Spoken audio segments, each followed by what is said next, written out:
एक छोटे से कस्बे में गोविंद दास नाम का व्यक्ति रहता था। वह सीधा सादा, मेहनती और धार्मिक प्रवृत्ति का था। वह रोज सुबह जल्दी उठता, स्नान करता, थोड़ी देर नाम सिमरन करता और फिर अपने काम पर चला जाता। शाम को वह सत्संग में जाता और सप्ताह में एक दो दिन सेवा भी करता। लोग उसे अच्छा इंसान मानते थे, पर गोविंद दास के भीतर एक सूक्ष्म बेचैनी थी। वह मन ही मन सोचता, मैं इतना करता हूँ, फिर भी मेरे जीवन में शांति क्यों नहीं आती? उसका जीवन बाहर से ठीक दिखता था, लेकिन भीतर वह हमेशा कुछ और चाहता रहता था। भीतर की शिकायत। जब उसे लाभ होता, वह और चाहता। जब हानि होती, वह दुखी हो जाता। जब सम्मान मिलता, वह खुश होता। जब उपेक्षा होती, वह टूट जाता। वह समझता था कि जीवन उसके साथ न्याय नहीं कर रहा।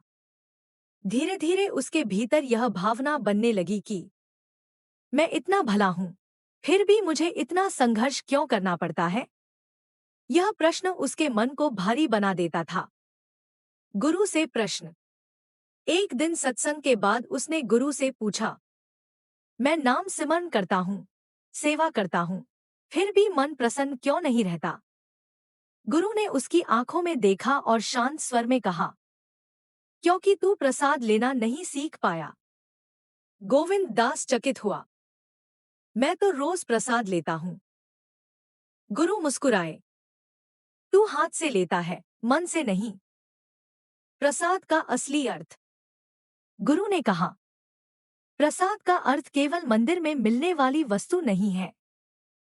प्रसाद का अर्थ है, जो जीवन देता है उसे स्वीकार करना। जीवन जो देता है वही प्रसाद है। सुख भी प्रसाद है, दुख भी प्रसाद है, सम्मान भी प्रसाद है, अपमान भी प्रसाद है। गोविंद दास पहली बार चुप हो गया। गुरु बोले, तू हर चीज से लड़ता है, इसलिए दुखी रहता है। जिस दिन तू स्वीकार करना सीख लेगा, उसी दिन शांत हो जाएगा। स्वीकार का अभ्यास।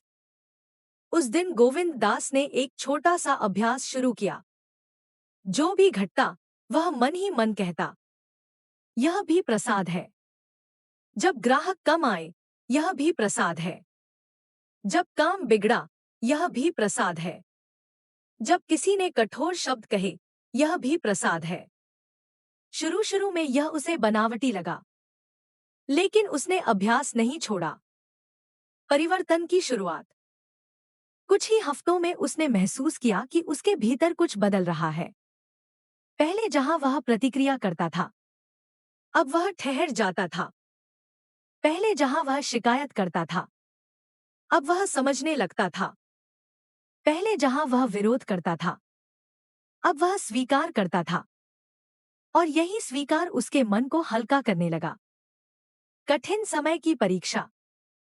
एक समय ऐसा आया जब उसका व्यवसाय ठीक नहीं चला। नुकसान हुआ। पुराने डर लौटने लगे। लेकिन इस बार वह भागा नहीं। उसने बैठकर देखा। डर है, पर मैं डर नहीं हूं। उसने मन ही मन कहा, यह भी प्रसाद है। और पहली बार उसने दुख के बीच भी स्थिरता महसूस की। भीतर की स्वतंत्रता।